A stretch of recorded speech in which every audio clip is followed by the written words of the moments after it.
hoy nos va a dar una charla Alberto Tomás Pérez Izquierdo, que nos hablará de la figura de un gigante de la física como fue Max Planck, que recibió el Premio Nobel de Física en 1918 por haber enunciado la teoría cuántica, nada menos. Alberto es doctor en física por la Universidad de Sevilla, en el Departamento de Electrónica y Electromagnetismo, y es autor del libro La teoría cuántica, la revolución de lo muy pequeño. Así que tiene la palabra, agradeciendo su presencia y dando por seguro que será una charla de lo más interesante. Adelante. Pues gracias. Bueno, buenas tardes. Efectivamente, bueno, este es el libro de una colección de RBA sobre la biografía de varios grandes científicos. En el libro, pues, cuento más bien las ideas físicas, porque el libro se trata de una biografía científica. Entonces, el libro trata fundamentalmente sobre la física cuántica, la hipótesis cuántica, que fue lo que anunció Planck, pues cuáles fueron sus antecedentes, cómo Planck llegó a la hipótesis cuántica y cuáles fueron las consecuencias. Eso es en realidad la sustancia del libro. Pero cuando yo empecé a trabajar en ese libro, me pasó que la parte física la conocía más o menos, había detalles que no, pero conocía la física más o menos bastante bien, pero desconocía la historia personal, desconocía la historia del hombre y sus vicisitudes vitales. Y para mí fue una sorpresa, porque me encontré con un personaje fascinante. Entonces, en la charla de hoy voy a incidir menos en la parte física y voy a hablar más de su historia personal y sobre todo de qué papel desempeñó Planck en la ciencia de la época en Alemania, y vamos a ver además cómo ese papel nos hace entender toda la historia de Alemania de la primera mitad del siglo XX, que es la historia de Europa, nos la hace entender desde un punto de vista que creo que puede resultar interesante. Bueno, pues vamos a empezar, y para empezar pues hay que remontarse un poco a los antecedentes.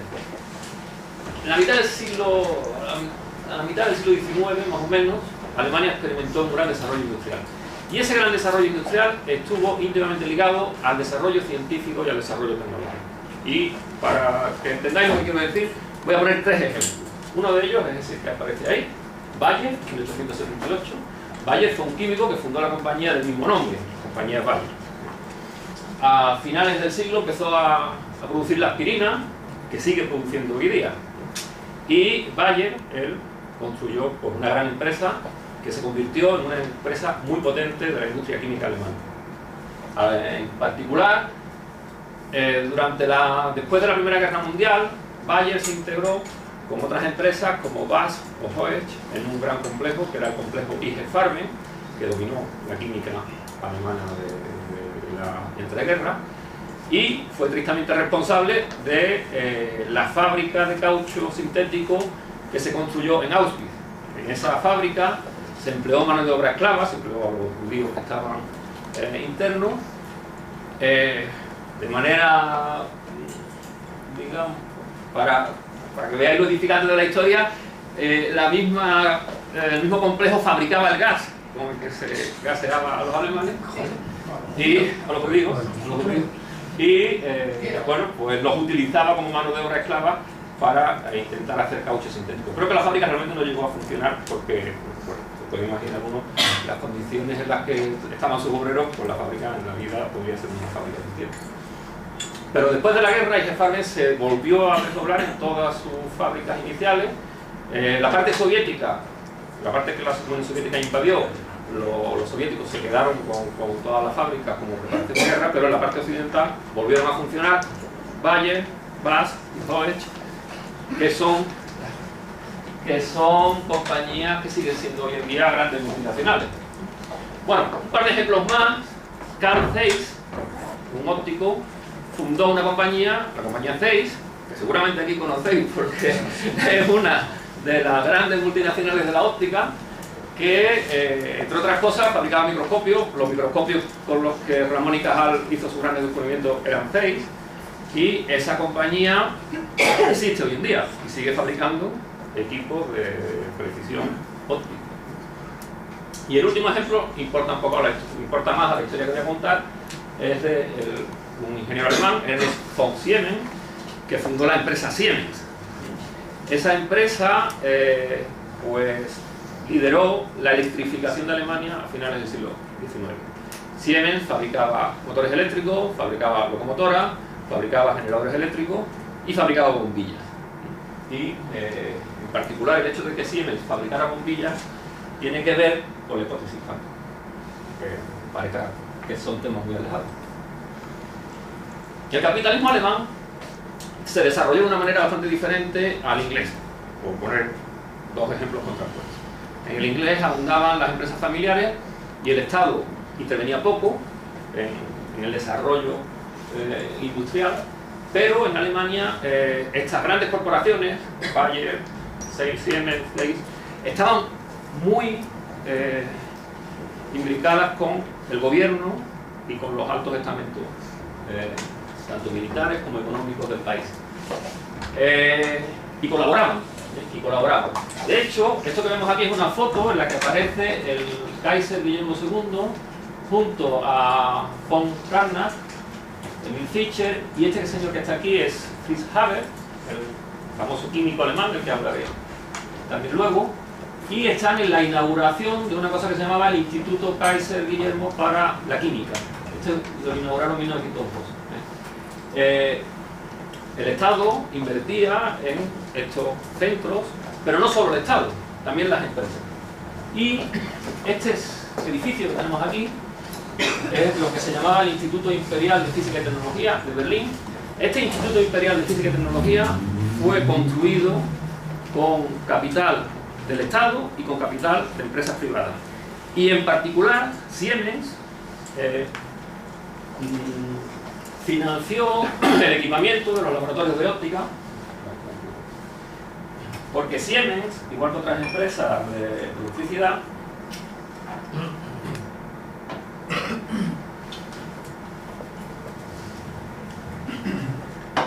Siemens se encontró con un problema a finales del siglo XIX que se encontraron muchas otras empresas europeas y americanas de la época. Y es que en ese momento llegaron a convivir lámparas de gas con velas, con lámparas incandescentes. Y era necesario establecer un patrón que pudiera ayudar a distinguir cuál era la luminosidad de las distintas fuentes. En esa época, además, cada país tenía casi su propio patrón, en particular la candela, que es hoy en día la unidad del Sistema Internacional de Intensidad Luminosa. Pues la candela en Inglaterra se definía por la luz que emite una vela que se consume al ritmo tal y tal. O sea, se definía como una vela patrón que se construía con unas instrucciones muy precisas, y ese era el estándar de candela, ¿no? El estándar de vela. Entonces Siemens financió en el Instituto Imperial de Física y Tecnología las investigaciones en búsqueda de un patrón de luminosidad que no estuviera relacionado pues, con una vela particular o con un material particular. Y en eso entra nuestra historia.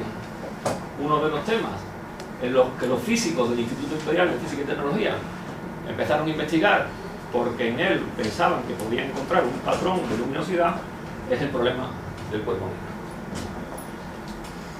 ¿Y cuál es el problema del cuerpo negro? El problema de la radiación térmica, para hablar de una forma más general. El problema de la radiación térmica lo descubrió William Herschel, astrónomo. Estamos aquí en una asociación astronómica, pues Herschel también os sonará. Herschel descubrió en 1800 lo siguiente. Él hizo pasar un rayo de luz por un prisma. Esto lo hizo Newton, y ya sabemos que cuando el rayo de luz pasa por un prisma, pues se descomponen los colores del arcoíris, desde el violeta hasta el rojo. Entonces Herschel hizo eso, pero él se preguntó, dice, bueno, vamos a ver, si yo me pongo al sol, el sol me calienta, pero me calientan por igual todos los colores del arcoíris. Entonces lo que Herschel hizo fue poner varios termómetros en una mesa, cada uno en una franja de los colores del arcoíris. Y observó que estos termómetros alcanzaban temperaturas diferentes, no se calentaban todos igual. En particular observó que cuanto más hacia el rojo más se calentaba. En el azul se calentaba menos, pero en el rojo se calentaba más. Y además descubrió algo sorprendente. Donde no daba la luz, ese también se calentaba. Sabemos ya por qué, ¿no? El infrarrojo, descubrió el infrarrojo. Entonces, bueno, pues, ¿qué descubrió Herschel? Pues que la luz del Sol tiene lo que se llama un espectro. La intensidad de la luz a cada longitud de onda, o la intensidad de la luz a cada frecuencia, es diferente. Sigue una distribución espectral particular, que es lo que llamamos hoy en día la distribución térmica. Los físicos empezaron a preguntarse cuál era la naturaleza de esa distribución. Pronto vieron que estaba relacionada con la temperatura del cuerpo emisor, que cuanto más caliente estaba ese cuerpo emisor, más pequeña era la longitud de onda que emitía, y llegaron también a la conclusión de que los cuerpos que eran mejores absorbentes del calor eran también los mejores emisores. Y bueno, a partir de una serie de desarrollos teóricos llegaron a la conclusión de que el cuerpo negro, que es aquel que absorbe perfectamente toda la luz, es también el emisor perfecto. Y en el Instituto Imperial de Física y Tecnología, una serie de físicos, entre ellos Lummer y Rubens, pues idearon un sistema de emisión perfecto, que emulaba al cuerpo negro perfecto, que consistía en una cavidad cuyas paredes estaban a una temperatura controlada y a la que le hacían un agujero. Entonces, por el agujero salía una luz que tenía la distribución del cuerpo negro. Pues Rubens midió con precisión la distribución de la intensidad de la radiación del cuerpo negro en varios rangos de frecuencia o de longitud de onda y a varias temperaturas, y encontró curvas como esa. En octubre de 1900, Rubens le comunicó a Planck sus últimas medidas, eran las más precisas de la época, y Planck se dio cuenta de que aquellas medidas no se correspondían con las predicciones que hasta entonces había más perfectas, que eran las de Wien, una curva que otro físico alemán, Wien, había propuesto. Entonces Planck en ese momento encontró una fórmula empírica, él se dio cuenta, hizo un ajuste un poco así semi-empírico y encontró una fórmula que hoy en día llamamos la fórmula de Planck, que clavaba esta curva, y además la clavaba para cualquier temperatura. Planck hizo sus cuentas y dijo, con esta fórmula reproduzco perfectamente las medidas de Rubens. Inmediatamente se puso a trabajar en cómo deducir esa fórmula a partir de primeros principios. Y usando la electrodinámica de Maxwell, la termodinámica, la mecánica estadística de Boltzmann, e introduciendo una hipótesis curiosa, consiguió demostrar su fórmula. ¿Y cuál es esa hipótesis curiosa? Esa hipótesis curiosa es lo que hoy en día llamamos la hipótesis cuántica. Planck se vio obligado en su demostración a admitir que un sistema que oscila lo hace con unas energías que no pueden valer cualquier cosa, sino que son múltiplos de la frecuencia de la luz que esté emitiendo el cuerpo. En una visión mecánica de lo que esto significa, según la física clásica, si tenemos un columpio, nosotros podemos columpiar el columpio a cualquier altura. Podemos coger al niño y darle, si le damos poquito, si le damos suavemente, se balanceará poco, si le damos fuerte, se balanceará mucho, pero no hay ninguna altura prohibida. Podemos hacer que se columpie a todas las alturas. En un columpio de Planck, digamos, eso no es posible, sino que habría una serie de alturas permitidas y las demás estarían prohibidas. No seríamos capaces de columpiar al niño a cualquier altura que quisiéramos. Habría una serie de niveles, todos ellos separados por esta constante h. Bueno, como he dicho antes, no es mi intención hoy entrar en los detalles de la física, pero sí os diré que la constante de Planck, la h que aparece aquí, determina las escalas de energía, tiempo y distancia del mundo atómico y subatómico, del mundo nuclear. Esta constante, la constante de Planck, aparece hoy en día en todas las fórmulas fundamentales de la física atómica, la física nuclear y de la física de la partículas, porque es, como digo, lo que determina las escalas de esa. Bueno, pues pasemos. Eso ocurre en 1900. En 1900 Planck es una persona joven, y a partir de ese momento, pues Planck, que ya tenía cierto prestigio, porque ya en 1900 ya era catedrático de física en Berlín, ya era reconocido como uno de los líderes de la física teórica alemana, Pero a partir de 1900 él realmente ya empieza a desempeñar un papel todavía más relevante. Entonces, primero, porque él continúa sus investigaciones sobre la radiación del cuerpo negro y sobre otros problemas de la física de la época, en particular en la relatividad, contribuyó activamente al desarrollo de la relatividad, y además empieza cada vez a tener más influencia en los estamentos científicos alemanes. Por ejemplo, había una revista, los Anales de Física, Annalen der Physik, una revista alemana muy importante en esa época. En esa revista se publicaron los primeros trabajos de relatividad y se publicaron los primeros trabajos de física cuántica de todos los grandes científicos de la época. Pues Planck era editor de esa revista, y el editor entonces tenía un papel mucho más activo que los editores de las revistas científicas de ahora. Realmente el editor era el que decidía si el artículo se publicaba o no. Entonces a Planck le llegaban los artículos y le decía, bueno, este lo publicamos, este no lo publicamos. Él decidía que se publicaba y que no. Él y sus coeditores, que solían ser 2 o 3 en la revista. Eso por ejemplo, ¿no? Fue presidente de la Academia Prusiana de Ciencias, fue presidente de varias academias, fue decano de la Facultad de Ciencias de Berlín. Como luego volveré a comentar, fue rector de la Universidad de Berlín. Es decir, poco a poco fue acumulando cargos, acumulando puestos y ganando influencia en la política científica alemana. Paralelamente a eso, pues fundó una familia. Y fundó una familia porque tuvo un destino bastante trágico. Me voy a parar un momento a comentar ese destino, porque creo que también ayuda a comprender más a la persona. Esta es una foto de Planck con su hijo mayor, Karl, el más pequeño, Erwin, 2 hermanas, como son gemelas, no sé cuál es cuál, Emma y Erke, y su primera mujer, María, ¿vale? María Merck. Bueno, en 1909 murió María Merck, murió su esposa, relativamente joven, y él, que todavía era un hombre de en torno a los 50 años, se casó en segundas nupcias con una sobrina de ella, Marga Hedge, que fue la mujer con la que ella vivió el resto de su vida. Karl, como ahora volveré a comentar, murió en la Primera Guerra Mundial, en la batalla de Verdún. En 1917, una de las hermanas se casó, tuvo un hijo, una hija, y a la semana de tener a la hija murió como consecuencia del parto por alguna complicación que conozco los detalles, como no he visto su biógrafo que comenten por qué, pero murió a consecuencia del parto. Entonces la otra hermana gemela se hizo cargo del niño.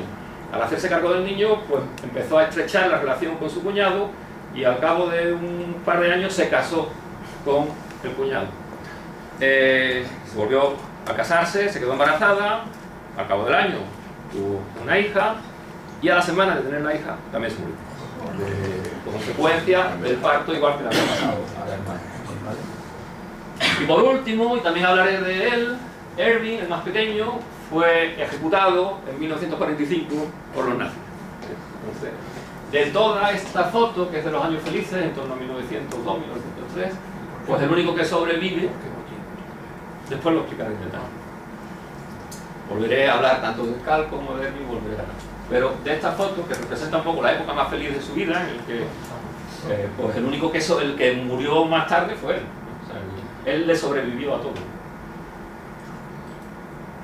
Bueno, pues poco antes de la muerte de las gemelas, empezó, en 1914 empezó la Primera Guerra Mundial.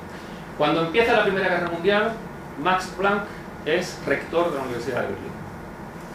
Y él, como toda Alemania, como casi toda Alemania, pues abraza la causa militarista con gran fervor, porque Planck se había criado y había crecido en un ambiente en el que, como he dicho antes, el Estado estaba fuertemente integrado en la economía, estaba fuertemente integrado en la educación, y entonces pues había un fervor nacional que se había ido construyendo a lo largo de esos años. Entonces, pues, por ejemplo, él en una carta a su hermana en 1914 dice cosas como esta, ¿no? ¿Qué tiempos gloriosos vivimos? Es un gran sentimiento poder llamarse a uno mismo alemán. Eso es, porque ya cuando ha empezado ya lo dice. Las tropas alemanas invaden Bélgica, y en Bélgica pues se comportan de una manera bastante brutal con la población. Entre otras cosas, queman la biblioteca de Lovaina, y Planck y otros profesores y otros científicos les costaba creer aquello. Dice, bueno, pues vamos a ver si los que van dirigiendo estas tropas son nuestros muchachos, los que hemos tenido aquí en clase hace 2 semanas, ¿no? ¿Cómo es que estos van a quemar una biblioteca? Entonces, este señor que está aquí, Ludwig Sundra, un autor de teatro, escribió un manifiesto y ese manifiesto fue firmado por 93 intelectuales alemanes, entre ellos Max Planck. Pero no solo Max Planck, Biren, de que hemos hablado antes, Felix Klein, Walter Nernst, todos los grandes científicos alemanes de la época firman ese manifiesto. Y filósofos, intelectuales, 93 intelectuales alemanes. Bueno, y decía cosas como en el manifiesto. No es verdad que nuestras tropas hayan saqueado brutalmente los bailes. Se han visto obligadas a tomar represalias contra los habitantes furiosos que los han asesinado traidoramente. Bueno, pues eso era el ambiente que se vivía en Alemania en 1940. Bueno, pues en ese momento entra en escena este hombre que tenemos aquí, Hendrik Lorentz.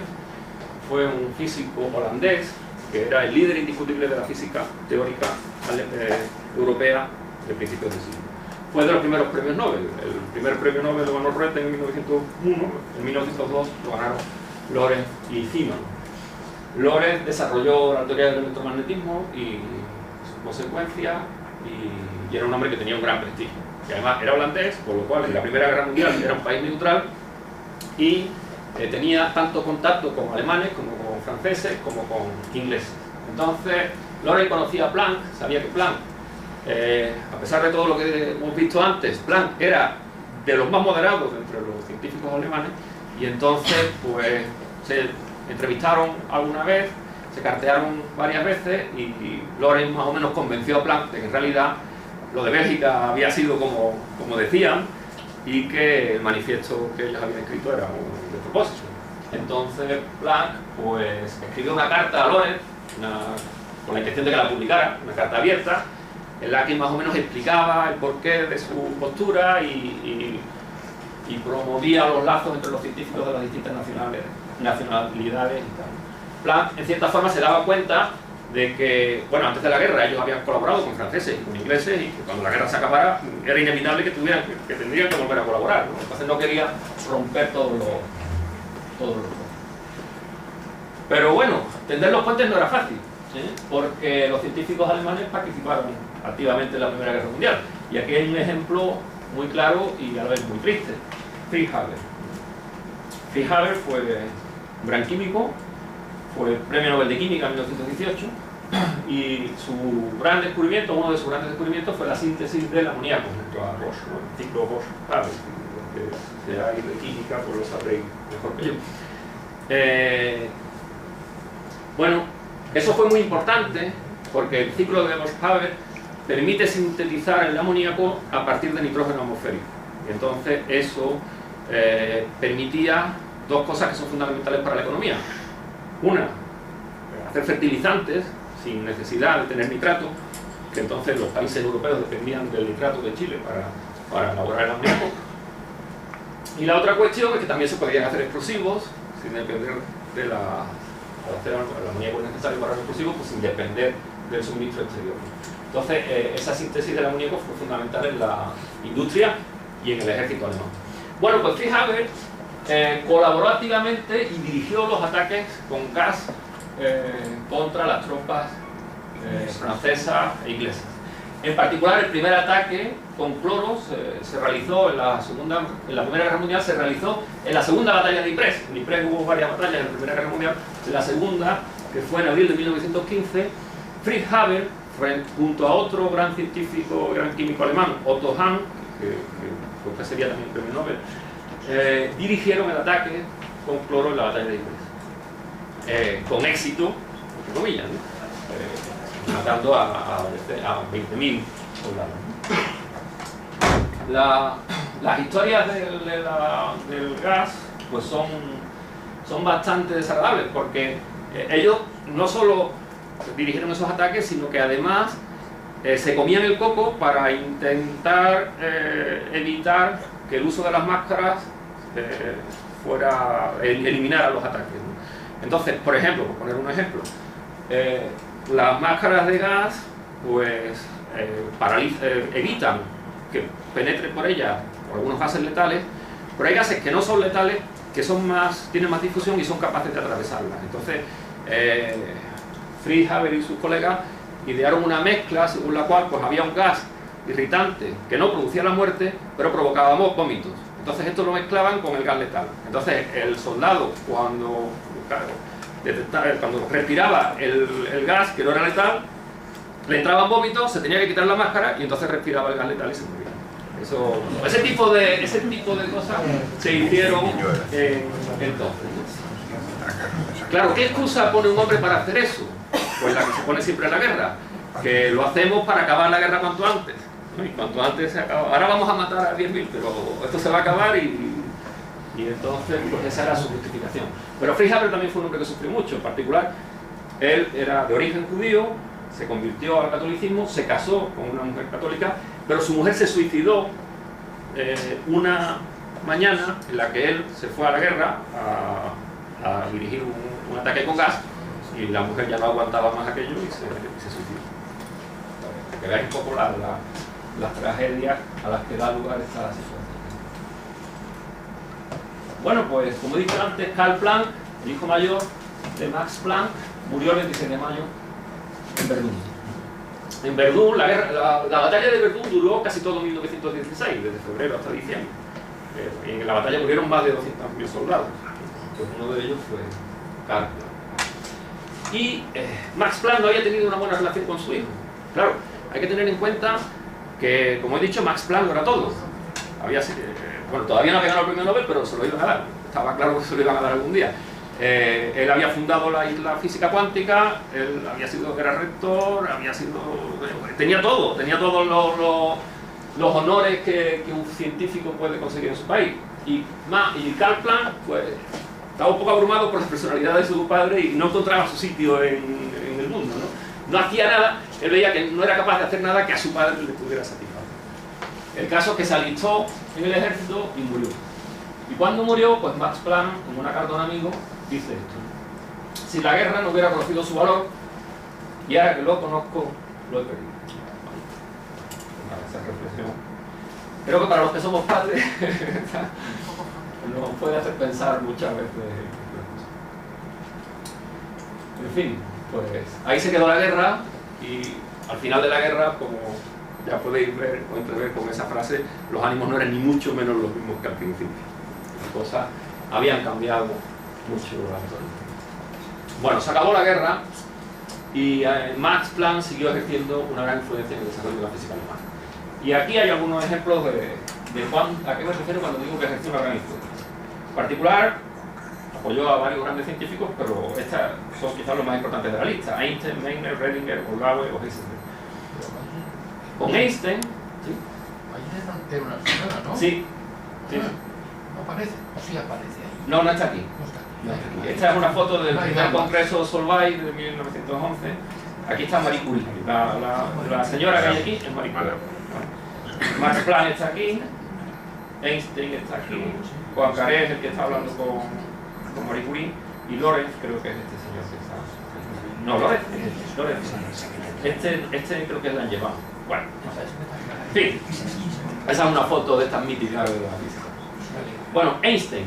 ¿Cómo captó Max Planck a Einstein? Como he dicho antes, Max Planck era el editor de los Anales de Física, Anales de Física, la revista alemana de física. En 1905, Einstein publica en los Anales de Física 2 artículos sobre relatividad. Publicó otros también muy importantes, pero publicó los 2 artículos fundacionales de la teoría especial de la relatividad.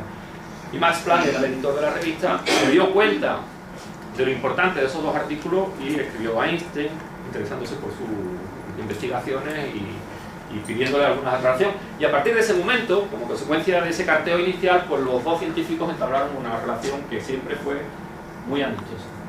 Y Einstein en 1913 estaba en Zúrich como profesor, y Max Planck y Walter Nernst, químico, pues fueron a Zúrich por otro motivo, pero aprovecharon el viaje a Zúrich para hablar con Einstein y convencerle de que se viniera a Berlín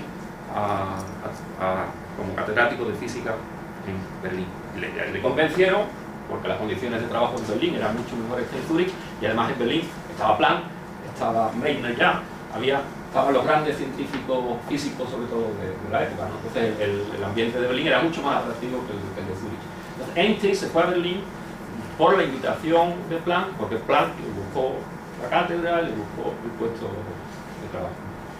Einstein y Planck no tenían nada que ver desde el punto de vista ni de sus personalidades ni de sus ideas políticas.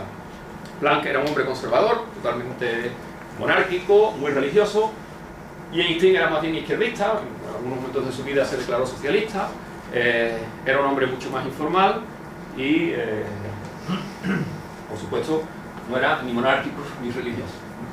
Sin embargo, los dos hombres se apreciaron mucho y se respetaron toda su vida. Y además fueron bastante buenos amigos en el tiempo en el que ambos convivieron. El caso de Lise Meitner también es muy particular. Lise Meitner era austríaca, había sido alumna de Wolfgang, de Ludwig Wolfgang en Viena. Cuando Wolfgang se suicidó en 1906, pues Meitner escribió a Planck pidiéndole si él podía acogerla, porque ella quería seguir estudiando física. Y entonces Planck, aunque era una mujer, dijo, bueno, no estoy yo muy convencido de que una mujer vaya a servir para la física, pero vamos a intentarlo. Entonces, pues, le consiguió un puesto de ayudante de Otto Hahn en el Instituto de Química.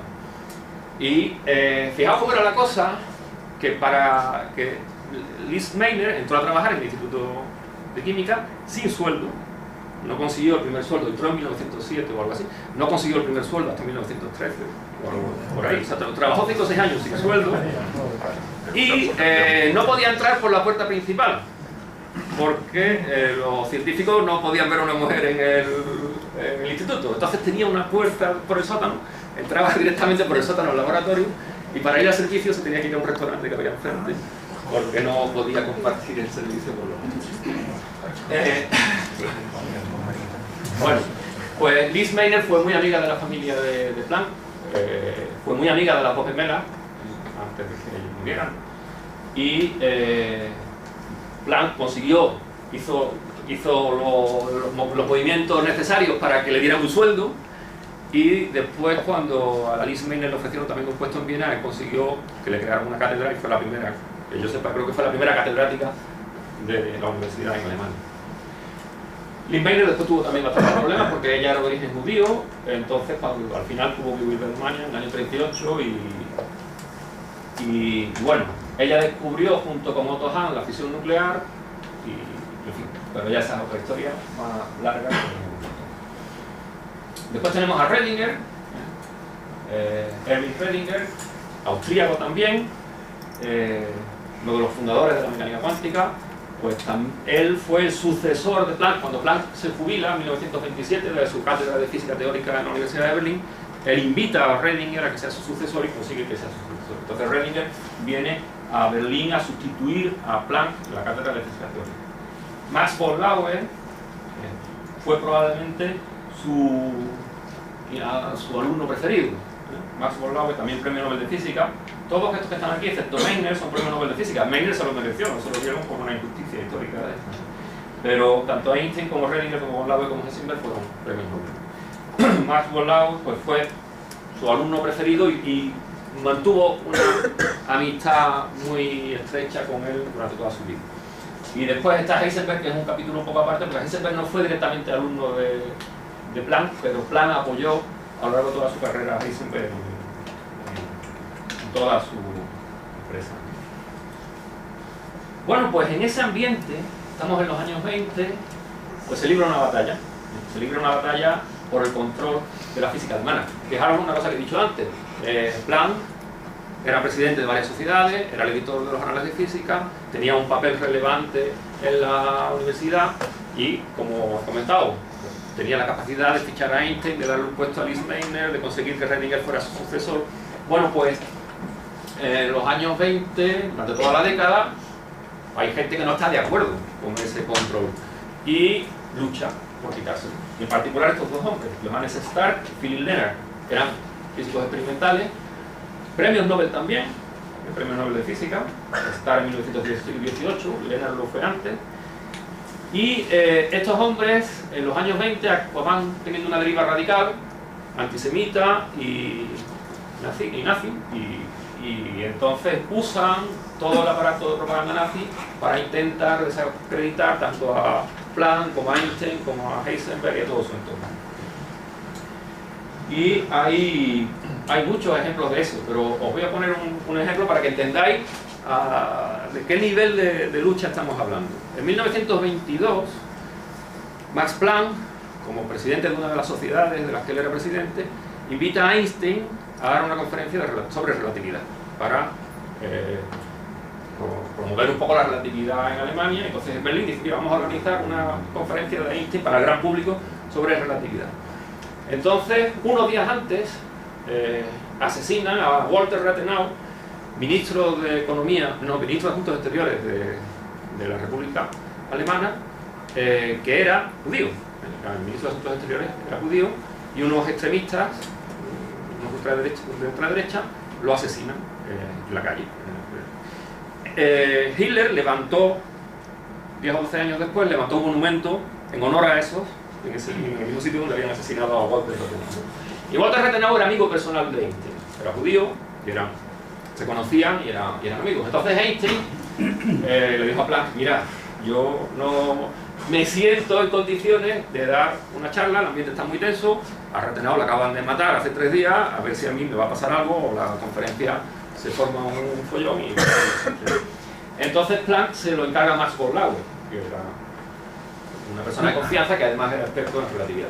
Entonces Heisenberg, que entonces es muy joven, está estudiando con Sommerfeld, acude a esa conferencia. Entonces Heisenberg es el que cuenta lo que voy a decir. Heisenberg acude a la conferencia y en la entrada pues hay gente de las juventudes nazis repartiendo propaganda. Y entre esa propaganda reparten un panfleto escrito por Lennart en el que dice que la relatividad es todo mentira, que es una conjura de las potencias extranjeras con los judíos y los masones, y que la fama de Einstein es debida a esa conjura, y que todo eso es falso, que no es... Bueno, ese era el nivel de la batalla. Ese era el nivel de la batalla. Como digo, esa batalla duró desde entonces, más o menos, de los años 20, 21, 22, hasta prácticamente el principio de la guerra, en el que Stark pues cae un poco en desgracia, incluso dentro de las propias filas nazis. Los dos sobrevivieron a la guerra, y uno de ellos, creo que Stark fue... No, sí, Stark creo que fue condenado a cárcel. Bien. Pero una cosa sí me gustaría advertir: el antisemitismo no era una cosa solamente alemana en esa época. Estamos hablando del principio, del primer tercio del siglo XX. No había solo antisemitismo en Alemania, había antisemitismo en toda Europa. Lo que pasa es que en Alemania ese antisemitismo tomó unas proporciones cuyas consecuencias todos conocemos hoy en día. Pero fijaos, por poner un ejemplo, fijaos este extracto de un informe de la Universidad de Zúrich. En 1909, Einstein se presenta a una plaza de profesor en la Universidad de Zúrich, la plaza en la que estaba cuando Planck fue a buscarle. Entonces el claustro se reúne, considera la candidatura y elabora un informe. Entonces el informe, uno de los trozos del informe dice esto: el doctor Einstein es un israelita, y precisamente se les ascribe a los israelitas, en numerosos casos no enteramente sin razón, todo tipo de peculiaridades de carácter desagradables, tales como intromisión, insolencia, mentalidad de tendero con respecto a su posición académica. Hay que decir, sin embargo, que entre los israelitas existen hombres que no exhiben ni una pizca de estas desagradables características. Esto es Zúrich, no estamos hablando de Múnich ni de Berlín.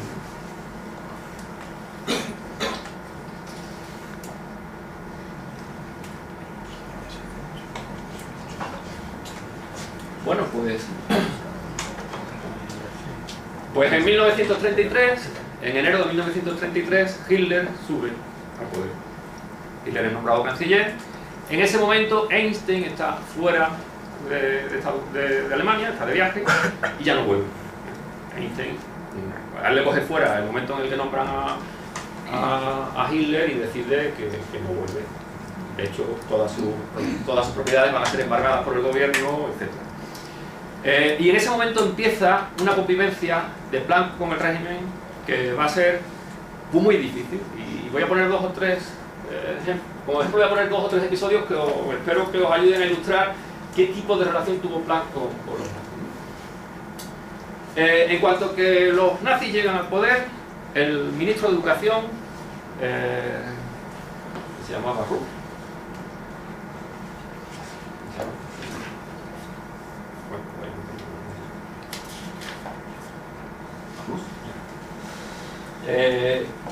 le dice a Planck, que era presidente de la Academia Prusiana de Ciencias, que hay que expulsar a Einstein de la academia. Nada más tomar el poder, a Einstein hay que expulsarlo de la academia. ¿Quién dice eso? El ministro de Educación, Bernhard Rust. Y entonces Planck dice, bueno, vamos a ver, no lo vamos a expulsar, pero le escribe a Einstein pidiéndole que renuncie. Le escribe a Einstein pidiéndole que renuncie.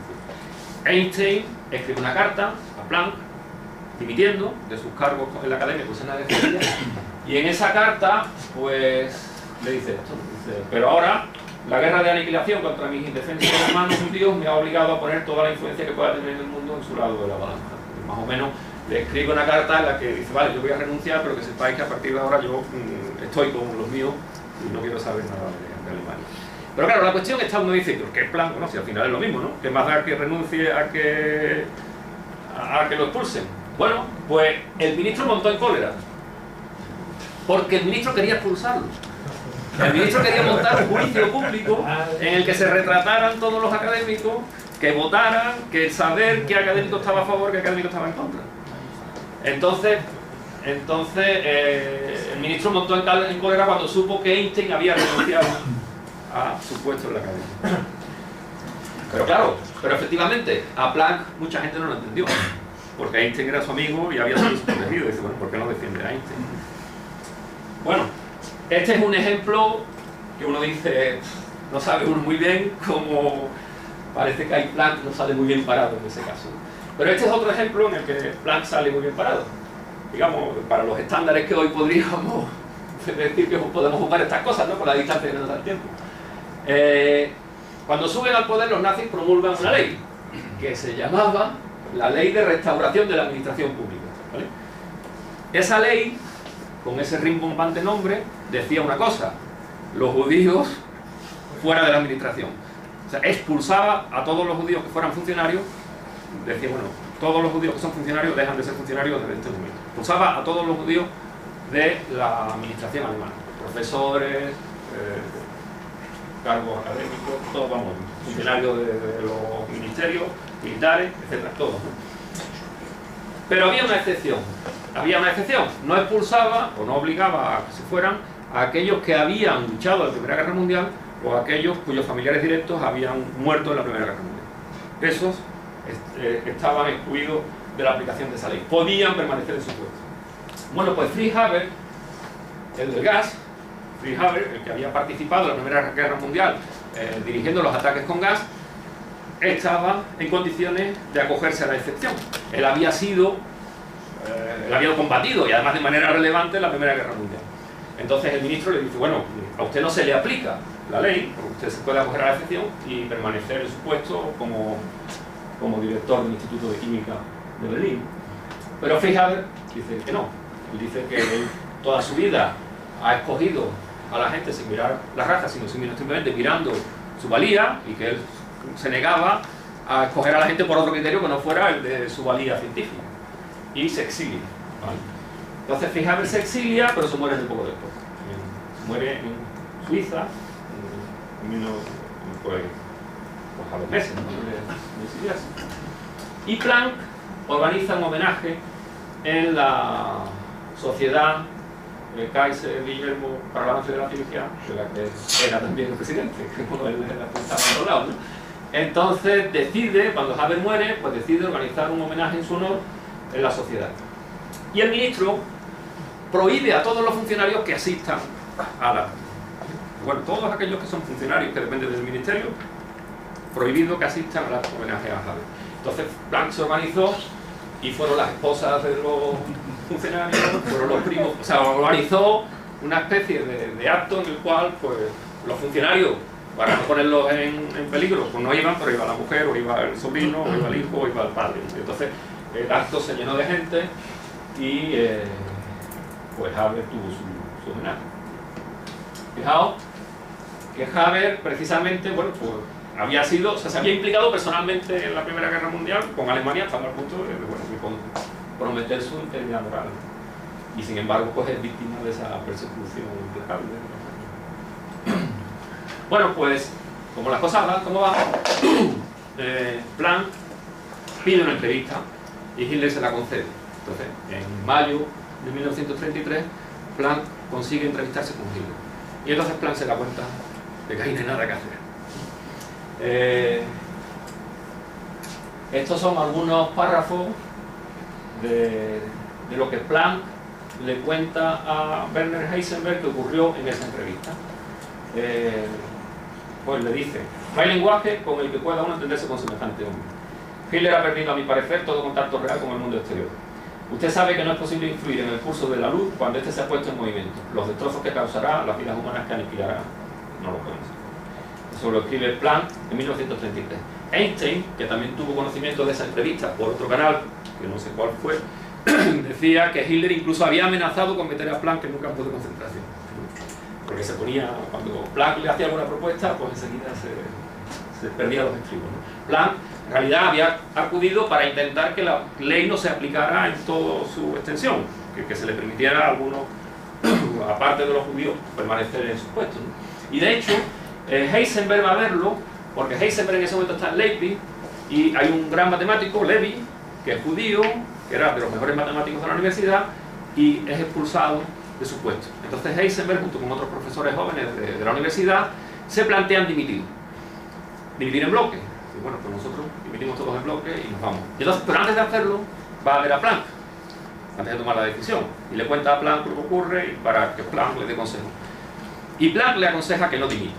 ¿Y por qué le aconseja a Planck que no dimita? Pues dice, pues porque eso es precisamente lo que quiere Lennart y Stark. O sea, en cuanto que vosotros dimitáis, hay 10 nazis queriendo vuestros puestos.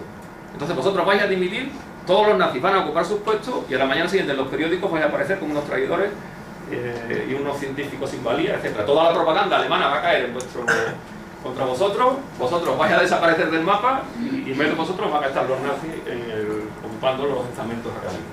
Bueno, ese fue el consejo que Planck le dio. Heisenberg siguió ese consejo, se quedó en su puesto y después Heisenberg tuvo también su historia, porque él, los nazis empezaron a atacarle y en particular, en torno a 1937, Heisenberg tiene la oportunidad de acceder a la cátedra de Múnich, que había tenido su profesor Sommerfeld. Él intenta sucederle. Cuando ya está todo preparado, Stark, el de antes, escribe un artículo que se llama Los judíos blancos en ciencia. Entonces acusa a Heisenberg de, sin ser de raza judía, comportarse como un científico judío. Y entonces Heisenberg no puede acceder a su cátedra, automáticamente el gobierno le impide acceder a la cátedra y empiezan a perseguirlo. O sea, Heisenberg empiezan a poner el micrófono en su casa, le acusan de homosexual, por lo cual te iba directo al cámara de gas, etc. Y en el último momento, pues Heisenberg recurre a amistades familiares y consigue hacerle llegar una carta a Himmler, y Himmler pues le escribe diciéndole que no se preocupe, que nadie se va a meter más con él. Y a partir de ese momento las cosas cambian totalmente, y al cabo de los meses a Heisenberg le proponen dirigir el proyecto alemán de la bomba atómica, y Heisenberg accede y se convierte en el jefe del proyecto alemán para construir la bomba atómica. Bueno, que la vuelta que da la historia, ¿no? Bien. Bueno, ¿cuáles fueron las consecuencias? ¿Cuáles fueron las consecuencias de esa política nazi contra la ciencia alemana? Pues la consecuencia es que la política nazi hundió la ciencia alemana, la hundió totalmente. Y aquí hay una cosa significativa. Como he dicho antes, Planck era el editor de esta revista, Annales der Physik, y en 1938 se cumple, Arnold Sommerfeld, una de las figuras de la física cuántica alemana, cumple 60 años. Entonces Planck decide organizar un número especial de Annales der Physik en conmemoración del 60 cumpleaños de Sommerfeld. Y aparece el ministro otra vez, el ministro de Educación. El ministro de Educación le dice: me parece muy bien que hagáis un número especial, pero no puede escribir ningún judío. ni extranjero ni nacional. No haya ningún judío que escriba. Y Planck vuelve a acceder. Bueno, entre que no haya revistas y que escribamos algunos, pues escribamos algunos. Y entonces, pues, Planck accede. Y entonces publica, en 1938, el Annales de Physics publica un número conmemorativo de Sommerfeld, en el cual pues, hay varios nombres de científicos alemanes y solo 3 de ellos destacan: Heisenberg, Weiss y Gödel. Ese mismo año, al otro lado del Atlántico, hay una revista americana que se llama The Physical Review, que hoy en día es la revista más importante de física en el mundo, en la que Pauli organiza también un número conmemorativo del 60 aniversario de Sommerfeld. Y en ese número, pues nos encontramos con varios premios Nobel: Bethe, London, Landé, Pauli, Eckart, Virgin, Teller, Pauli, Morse. Los que están subrayados habían huido de Alemania. ¿De acuerdo? Bethe, London, Landé, Pauli, Teller habían huido de la persecución alemana, no solo a los judíos, también a los comunistas, a los socialistas, etc. Entonces, bueno, pues aquí queda claro cuál fue el resultado de esa política. Alemania, hasta los años 30, había sido la potencia indiscutible de la física teórica mundial, había creado la física cuántica, o los grandes de la física cuántica eran alemanes, y a partir de entonces lo va a ser Estados Unidos. Hay una transferencia directa del centro de masas de la física teórica de Alemania a Estados Unidos como consecuencia de la política racista y sectaria de los nazis. Y eso también se expresa en números. Fijaos el número de premios Nobel concedidos a los científicos alemanes antes de la guerra. Y cuando pongo aquí antes de la guerra, puede que el premio Nobel se lo dieran después, pero era por trabajos antes de la guerra. Por ejemplo, Max Born le dieron el premio Nobel en 1956, pero por trabajos que había hecho en los años 20, cuando estaba en Alemania. Entonces está incluido entre estos. Entonces, antes de la guerra hay 18 premios Nobel en física y 20 premios Nobel en química. Bueno, pues después de la guerra, hasta 1990 solo hay 6 y 8. Y digo hasta 1990, si contamos hasta el 80, en física solo hay uno. O sea, desde 1945 hasta 1980 solo hay un premio Nobel de física en Alemania. Cuanto antes de la guerra había habido 18. Bueno, pues eso da una idea de cómo esa política destrozó la ciencia alemana. Yo creo, esto pasó por la física, pero yo creo que esto mismo pasó por la química, por la medicina, por la biología, incluso por la tecnología y por la industria. O sea, realmente Alemania perdió una gran parte de todo su potencial científico y tecnológico durante eso.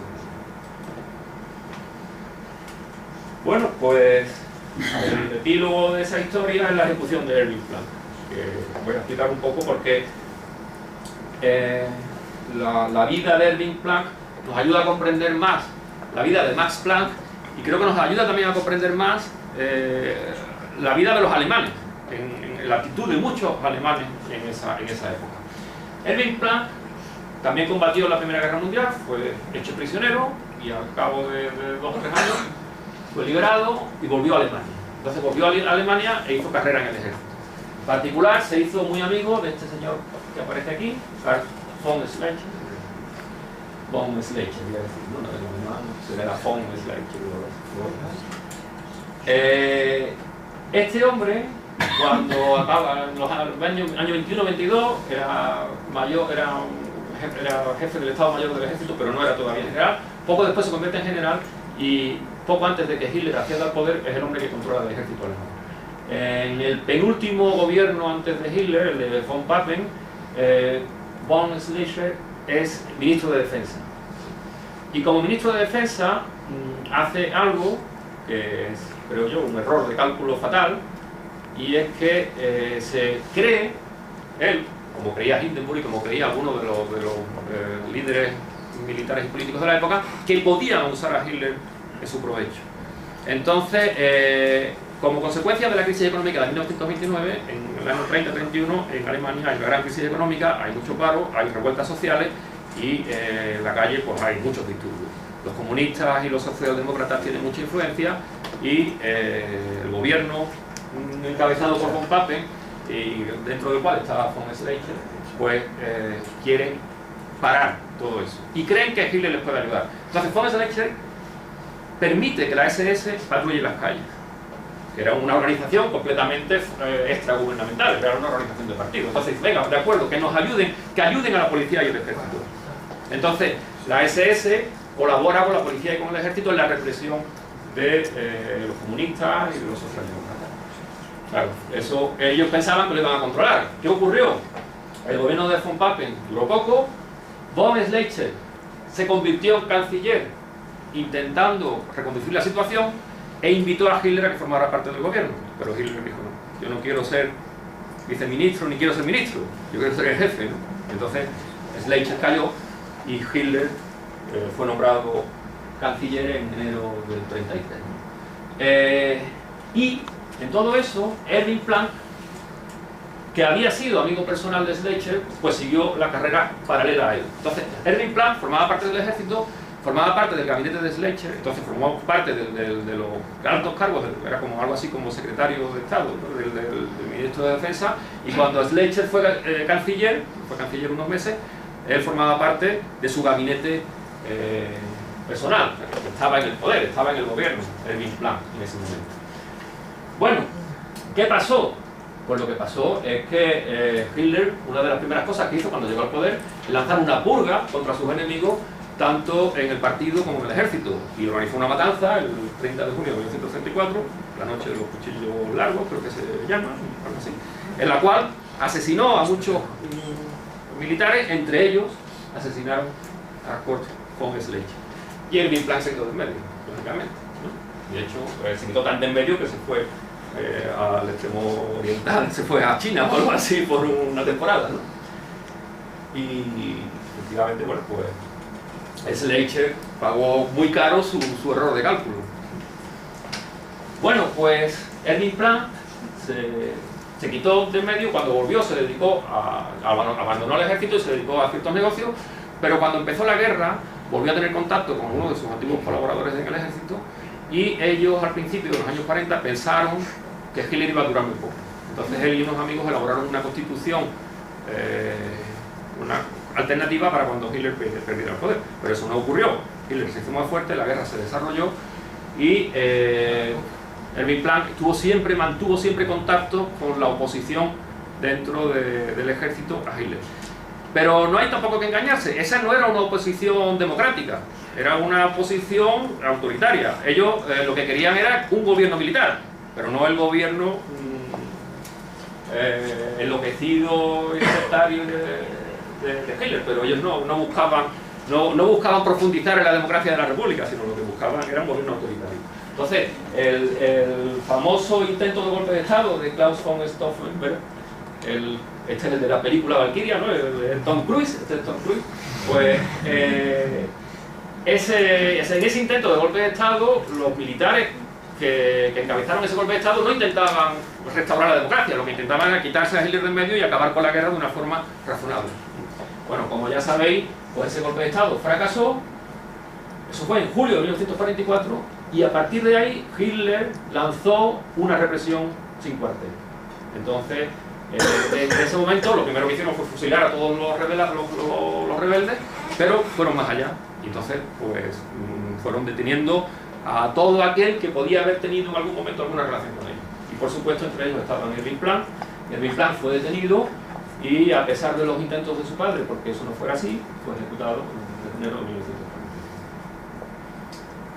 Así que esa es la historia.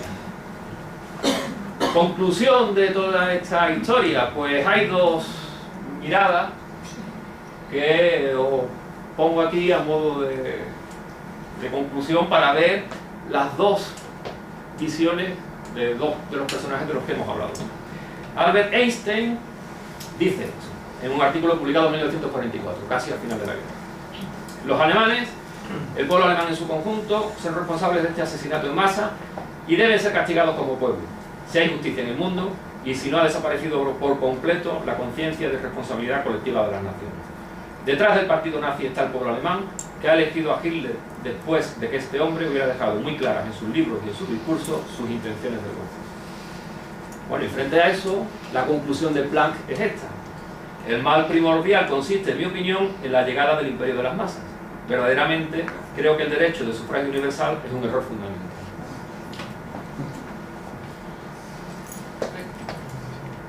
Bueno, pues Planck sobrevivió a la guerra, su casa fue bombardeada en Berlín, su casa en Berlín fue bombardeada en 1943, él se retiró a una ciudad cercana, pero que era, digamos, menos objetivo, Rogaz, y allí le pilló el final de la guerra.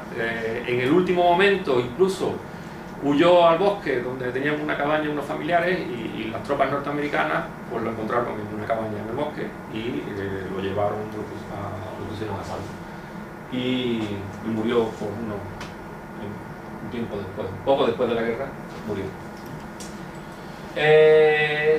Uno de los problemas con los que se encontraron los aliados cuando conquistaron Alemania y ocuparon todo el territorio era qué hacer con la estructura científica, en particular qué hacer con una organización muy importante que era la Sociedad Kaiser Guillermo II para el avance de la ciencia. Esa sociedad de la que Planck había sido uno de sus presidentes y que tenía pues, varios institutos por todo el país que eran institutos de primera línea, porque lo habían sido. Los soviéticos liquidaron esa sociedad y no quería saber nada de ella, pero en el lado occidental pues hubo más contemplación y los americanos no estaban en contra de que se reestructurara de alguna forma. Y uno de los problemas era que había que cambiarle el nombre, porque el Kaiser Guillermo II pues era el militarismo alemán puesto de cara. Entonces pues nadie tuvo reparo en que aquello se le llamara Sociedad Max Planck. Como hemos visto, Planck pues había una de cal y otra de arena, entonces no concitaba el obvio de todos, como podía haber concitado otras personalidades. Entonces la gente aceptaba, bueno, vale, Max Planck, vale, pues venga, todos lo aceptaron, ¿no? Entonces esa sociedad pasó a llamarse la Sociedad Max Planck para el avance de la ciencia, como se llama hoy en día, que es una de las grandes instituciones científicas alemanas. Y en cierta forma, pues podemos decir que Planck salvó algo del naufragio, salvó algo, una pequeña parte, ¿no? Porque 3 de sus más estrechos colaboradores pues tomaron las riendas de la ciencia alemana desde entonces. Y tenemos a Otto Hahn, que se convirtió en el presidente de la sociedad, Max von Laue, que se convirtió en el secretario, y Werner Heisenberg, que se convirtió en el director del Instituto de Física. Entonces, bueno, pues de alguna forma esa lucha a lo largo de casi 2 décadas por mantener a flote algo de todo lo que él había construido, pues tuvo cierto éxito en que, bueno, algunos tablones del naufragio los pudo salvar. Y bueno, pues eso es todo. Si tenéis alguna pregunta, pues...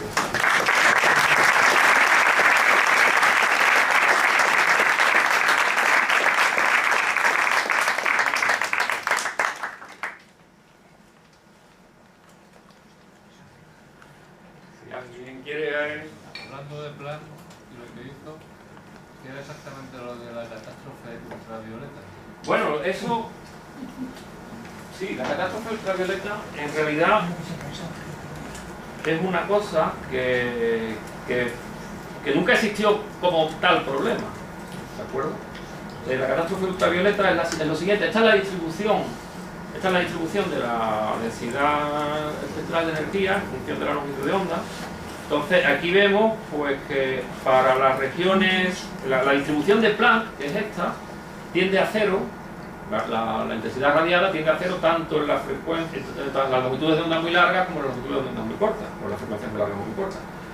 Aquí estaría la ultravioleta y aquí estaría el infrarrojo, ¿vale? Antes que Planck, Wien había propuesto una ley, y la ley de Wien se ajustaba bien en las frecuencias altas, se ajustaba bien en la zona del ultravioleta. O sea que cuando Rubens le mandó sus medidas a Planck, el problema estaba en este lado, no estaba en el lado del ultravioleta. Y Planck desde el principio ajustó su curva a toda, o sea, la curva que Planck propuso se ajustaba desde el principio a todo el espectro. Lo que ocurre es que un poco después, cuando la gente empezó a repasar el trabajo de Planck, Lorenz y Ehrenfest especialmente, se dieron cuenta de que aquello no cuadraba, de que si uno eliminaba la hipótesis cuántica, que no era una hipótesis razonable desde el punto de vista de la física clásica, la curva que salía reproducía esta parte, pero aquí se iba hacia infinito.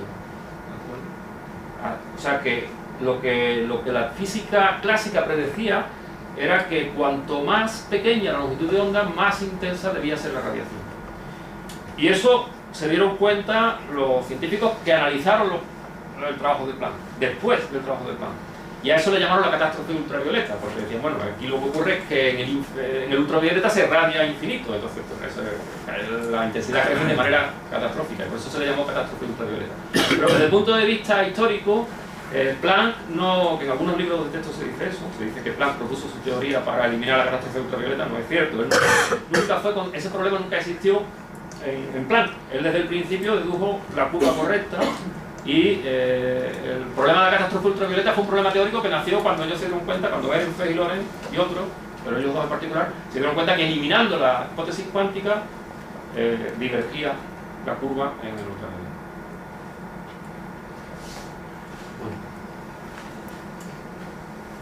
¿Algún comentario? Seguro que aquí hay gente que... Sí. Bueno, yo quería agradecer al conferenciante por el tono tan divulgativo, cultural, histórico y no tan estrictamente científico que para los no adecuados pues es un alivio, ¿verdad? Y como han mencionado muchas cuestiones históricas, yo querría decir que hoy nuestra conferencia coincide con una fecha histórica muy importante, 4 de octubre. ¿Os suena, os dice algo? El 4 de octubre. El Sputnik. Sí, ella sabía que tú lo habías oído. 4 de octubre de 1957, el comienzo de la era espacial. Primero, sí. Yo había leído que Planck al principio, cuando plantea la hipótesis, la hipótesis cuántica no se la cree. O sea, le salen las cosas, pero no se la cree. Eso acaba cambiando y él se acaba creyendo su hipótesis. Y luego otra cosa, los nazis ven la relatividad como ciencia judía. ¿Con la cuántica tenían algún problema de este tipo? No, bueno, creo, porque nada. No, ahí hay... Bueno, contesto primero a la última, ¿vale? Tenían problemas con la física teórica, no solo con la relatividad. Con la relatividad muchísimos problemas, porque la relatividad era de Einstein, que Einstein era judío, entonces era insoportable. Fijaos lo que es la cosa, ¿no? La figura más importante de la física era alemán, y era una persona que además se sentía alemán. Einstein se sentía alemán, en la medida que él se sentía alemán. Bueno, claro, después dejó de sentirse, pero que inicialmente, bueno, él había nacido en Alemania, era un judío asimilado, no era digamos un judío practicante, ¿no? Sino que, entonces, desde ese punto de vista, pues, precisamente la figura más importante a ellos le atacan. No podían soportar que la figura más importante fuera judío, era algo que chirriaba con su hipótesis de que los judíos no podía ser el más brillante de los judíos. Entonces a la relatividad le atacaban especialmente. Pero tanto Lennart como Stark eran físicos experimentales. Entonces en Alemania había una tradición positivista y ellos eran más de decir, mira, no hay que hacer cuentas, sino que hay que hacer experimentos y demostrar las cosas experimentalmente. Entonces desde ese punto de vista no atacaban la física cuántica, pero tampoco es que la asociaran. Pero ahí en el fondo hay también una batalla, como he dicho antes, hay una batalla por el control político, porque Planck controlaba quién tenía una cátedra, quién no, etc. Entonces pues ellos querían poner a sus partidarios. Pero no era, digamos, la física cuántica no la atacaron así, digamos, de forma explícita. La física teórica no. Y en cuanto a la primera, pasa una cosa. En el contexto en el que Planck dice su ley, lo que está en cuestión es la teoría de Boltzmann. En ese momento, Boltzmann interpreta la física, los efectos termodinámicos, la termodinámica, como una consecuencia del movimiento molecular, de la teoría cinética del calor, que se dice, ¿no? Todos los fenómenos térmicos son consecuencia de que las moléculas se mueven. A finales del siglo XIX en Alemania había muchos científicos relevantes, como Oswald o como Ernst Mach, que no creían en los átomos.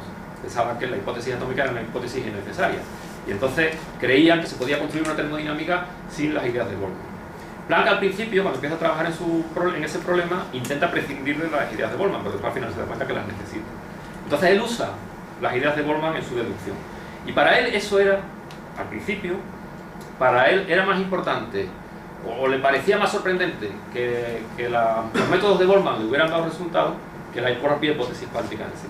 Él, digamos, la hipótesis cuántica es una especie de artefacto matemático que él se ve obligado a utilizar, pero que al principio, su primera deducción, no es muy consciente de que lo hace, ¿vale? Es poco después, con los estudios de Lorenz y de Ehrenfest y de otros, que le dicen, oye, aquí hay una cosa que no está justificada, ¿eh? Porque en esta hipótesis, Boltzmann, en uno de sus trabajos, había cogido y dice, bueno, las moléculas tienen una energía, en un principio es continua, pero yo para hacer la cuenta voy a suponer que no es continua, voy a suponer que las puedo dividir las energías en cajitas. Boltzmann hace esa cuenta, voy a coger las energías como cajitas, y después tomo el límite que las cajitas son cero, ¿no? Entonces Planck hace una cuenta parecida y dice, bueno, voy a coger cajitas de tamaño h, y se da cuenta que si toma el límite no le sale, y si no lo toma sí le sale. Dice, bueno, pues no voy a tomar el límite, ¿vale? Pero para él era más importante que le hubiera salido la constante de Boltzmann, no esa. Para él era más importante que el método de Boltzmann hubiera dado resultados. Pero entonces después llegan los otros y le dicen, oye, tú aquí has puesto h, y este h clásicamente tendría que ser cero, las cajitas tendrían que tender a cero. Y entonces es cuando empiezan los problemas, ¿vale? Y entonces es cuando él mismo intenta justificar esa hipótesis. Y Planck hace varios trabajos intentando justificar su hipótesis, ninguno de los cuales es totalmente satisfactorio, porque la teoría satisfactoria la desarrollaron después, pues Einstein entre otros, pero Redinger, Bohr, etc. Y cuando la mecánica cuántica se desarrolla, los términos en los que la desarrollan Bohr, Heisenberg y Redinger, en las cuales hay una probabilidad que es esencial en la teoría, pues Planck con eso no está de acuerdo. No quiere decir, vamos a ver, no quiere decir que no la aceptara, sino que igual que Einstein también tenía problemas con la forma en la que la mecánica cuántica se había construido al final, en su forma final. No quiere decir que no la aceptaran, que dijeran que era falsa o incorrecta, sino que no les satisfacía totalmente desde el punto de vista epistemológico, filosófico. Tiene que haber algo más. Seguramente hay otro paso posterior que va a superar a este. Era un poco su idea. No sé si he contestado.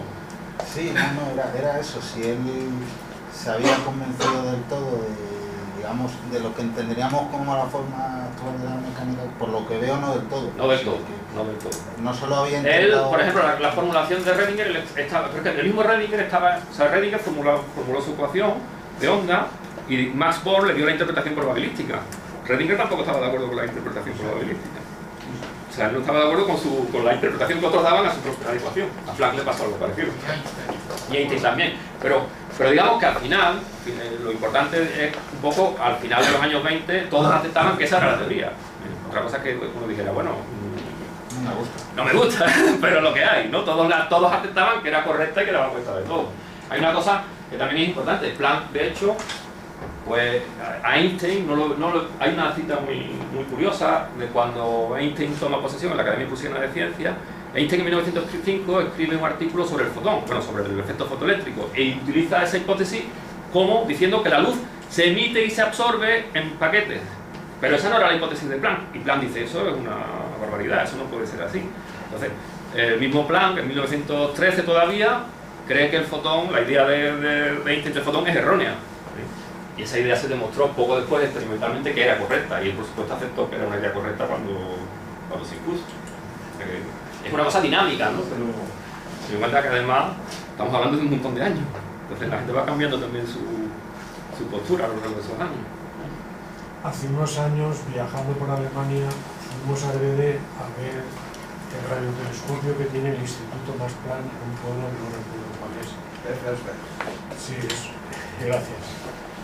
En la entrada hay unos paneles que explican la fundación y los fines de ese instituto, y en español, como yo uso otro idioma, te lo pude leer porque lo explica muy bien, y dice que los observatorios astronómicos ni tienen economía suficiente para mantener un radiotelescopio de 100 metros, como que tienen allí, ni tampoco un desarrollo tan grande de ciencia como para tenerlo empleado. Entonces lo alquilan, por decirlo de alguna manera, y por las redes públicas cualquier observatorio astronómico puede acceder a ese radiotelescopio en horas de tiempos que se reparten. Además de eso, también tienen planes de formación para científicos. Cualquier científico que demuestre su capacidad y su valía puede ir allí a formarse, y también hay intercambio cultural todo relativo a la física y al estudio, ¿no? Pero encima es una fundación sin ánimo de lucro, ¿no? Entonces yo me comparo, yo aquí en España sin ánimo de lucro, pues reconozco a Ecoembes y a un partido astronómico también, pero es la diferencia que hay de cómo miran la ciencia, cómo miran el desarrollo de... Sí, vamos. Yo pienso una cosa, a pesar de todo, hay una cosa que yo sí creo que es importante, es que efectivamente Alemania se destruye durante la Segunda Guerra Mundial. No fue así en la primera. En la primera Alemania, lo que es Alemania, no hubo casi combate en el interior de Alemania, entonces las infraestructuras no se destruyeron, pero en la Segunda Guerra Mundial Alemania quedó totalmente arrasada. Pero no es lo mismo empezar a construir o a reconstruir un sistema con Heisenberg, Otto Hahn y von Laue al frente, que empezar desde cero, desde casi cero, como hemos empezado nosotros después del franquismo. Entonces cuesta mucho, o sea, cuesta mucho llegar a tener un Heisenberg o llegar a tener bueno, no uno a lo mejor lo puedes tener, llegar a tener un grupo, ¿no? Entonces, al fin y al cabo, esa estructura de la que estamos hablando, del Instituto Max Planck, es algo que nace en 1900 y algo, porque es la anterior sociedad Kaiser-Guillermo. Entonces, cuando el Max Planck empieza en 1945, tiene una estructura, aunque los edificios estén derruidos, hay una estructura burocrática, hay una estructura intelectual, hay una forma de hacer las cosas que es heredada de escuelas anteriores y que facilita mucho las cosas. Yo, o sea, es una opinión personal. Hay una por allí. Sí, bueno, en este que hay de atomistas y no atomistas alemanes, cobra una importancia, una relevancia bastante curiosa o intrigante la figura de Heisenberg, ¿no? Ya que este era atomista. Sí. Y en un momento se llevó el gato al agua porque debió acaparar la mayor parte de la investigación alemana durante el final de la guerra encaminada al desarrollo de la bomba atómica. Entonces la figura esta, ¿cómo surgió? ¿Cómo se...? Bueno, Heisenberg, ya lo he comentado antes, Heisenberg para otra charla, también, Ya me lo imagino. también. Pero Heisenberg es Heisenberg era uno de Sommerfeld. Entonces Heisenberg es algo que tiene que ver con lo que estoy diciendo, uno de Sommerfeld. La personalidad de Heisenberg es muy compleja, es muy compleja. Pero no es alguien que surja de la nada, surge en un entorno. Entonces Heisenberg era, cuando tenía 20 años, era probablemente uno de los científicos más brillantes del mundo. Y él fue pues, uno de los que formuló pues, una de las formulaciones de la mecánica cuántica. Y lo hizo él solo, en su habitación, en una crisis de alergia que tuvo, que lo obligó a irse al campo y allí, encerrado, pues en varios arranques de inspiración, pues formuló la mecánica de matrices, ¿no? Y después el principio de incertidumbre y después parte de la física nuclear. Pero claro, una persona muy brillante, pero una persona muy brillante cuyo profesor ha sido Sommerfeld, uno de los personajes más brillantes de la física del principio del siglo. Pero es que Sommerfeld iba a clases de Boltzmann, que es una de las figuras más importantes de finales del siglo XIX. Entonces es una cadena, efectivamente, es una cadena. Entonces, cuando tú tienes un entorno en el que, bueno, imaginaos Berlín en los años, en 1910, en Planck, en su casa, en casa de Planck, porque Planck, cuando en la época feliz, él invitaba a sus colaboradores a su casa, y en su casa se podían encontrar un día Einstein, von Laue, Lise Meitner y Otto Hahn, y él tocando el piano y el violín, que todos además eran músicos. Bueno, ese ambiente no es comparable. Eso quiere decir que en los países donde hay genios, como pasa en España, nunca ocurrirá un movimiento tan importante, porque el genio es el que destaca solo. Claro. No hay ese sustrato debajo de personas tan... Hombre, yo ahí soy un poco más optimista. Creo que hoy en día empieza a verlo. La cosa es que no nos lo carguemos. La cosa es que no nos lo carguemos. Pero lo que también creo que queda claro es que no es una cosa que se consiga en 10 años, ni 15. Cuesta 30, 40, y ahora lo que le cuesta a Alemania volver a tener un premio Nobel, y partiendo, o sea, de un país destruido, ¿vale? Pero con Heisenberg y von Laue a la cabeza, todavía les cuesta 35 años volver a repetir. Pues que no nos va a costar a nosotros, que no hemos tenido esa infraestructura anterior. Entonces, con la ciencia hay que tener paciencia. No, déjame añadir que la personalidad de Heisenberg es realmente...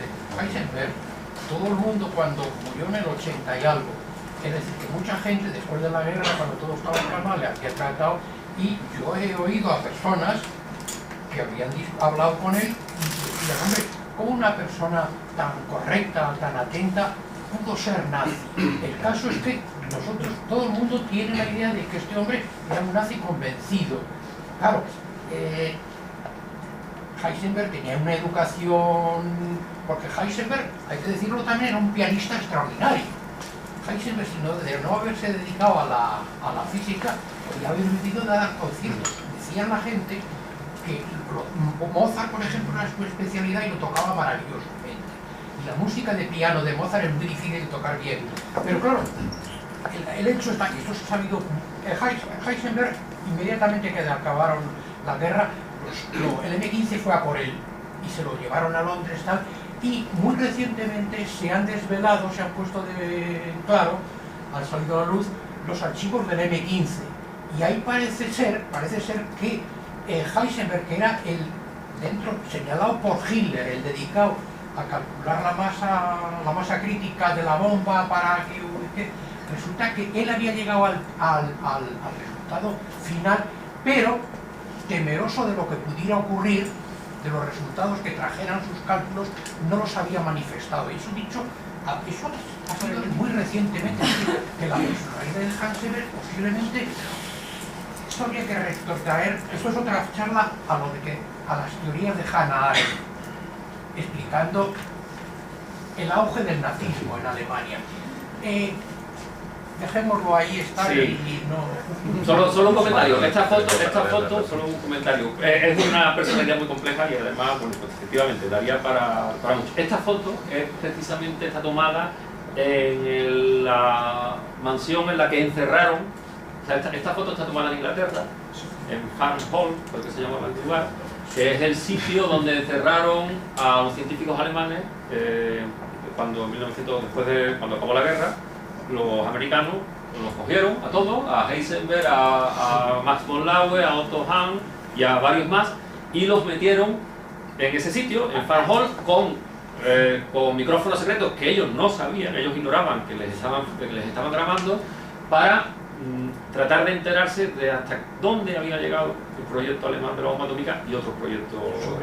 Entonces, esta foto está tomada precisamente de añadir una cosa. Resulta que, claro, el lugarteniente en la base de Hitler, que calculaba el encargado de fabricarlo, es decir, este era el teórico, este era el sí, pero era el director. El experimental, que no me acuerdo cómo se llamaba, resulta que al final de la guerra huyó a Austria y allí le echaron mano los rusos. Y lo iban a fusilar al día siguiente. Y entonces dijo, oye, no me fusiléis porque yo tengo conocimientos que a vuestro estado le pueden venir bien. Y los rusos, que realmente no tenían, los rusos por la física de 1945, en el momento en que acaba la guerra, los rusos no tenían tradición de física nuclear, eso lo sabemos todos. Entonces resulta que este tío desconstruyó, con los conocimientos, digo yo, que traía de Alemania, les construyó una bomba que prácticamente cuando probaron la primera bomba atómica que se probó en Utah, los americanos, 3 meses después los rusos hicieron lo mismo en otro sitio de Siberia, o sea que posiblemente los rusos, esto es teoría. Ya, sí, bueno, ahí habría mucho que discutir. Pero este hombre no iba, este hombre quizá jugó un papel importantísimo de decir, oye, estamos haciendo una cosa amoral, no ética, entonces hay que parar y hacer... Es controvertido, eso sería... daríamos otra charla. Era de Heisenberg. Y vamos, si te están arrasando con fósforo tu país, la verdad es que la ética te empieza a resquebrajarse. Y era lo que hicieron los ingleses, día sí día no, arrasaban con fósforo alguna que otra ciudad. Y hasta los propios ingleses, entre ellos ¿cómo se llama? Uno que tiene ahora 90 años, un físico que ha estado toda su vida en el MIT y que nunca hizo el doctorado, pero es uno de los grandes de la física. Se opuso a ese tipo de bombardeos indiscriminados, pero no le hicieron ni caso. Y Heisenberg en uno de sus libros dice que él sabía lo que iba a pasar y podía hacer la bomba, pero que se las arreglaron para engañar a los físicos sarios, que era como se creían los que ponía Hitler, que les ponía todos los experimentos que daban muy buen resultado al principio, pero que él sabía que cuando los hicieran a mayor escala se autoapagaban. Eso lo dice Heisenberg en su libro, que no lo tengo yo por ahí en casa. Bueno, pues tenemos que terminar, así que agradecemos a Víctor Pérez.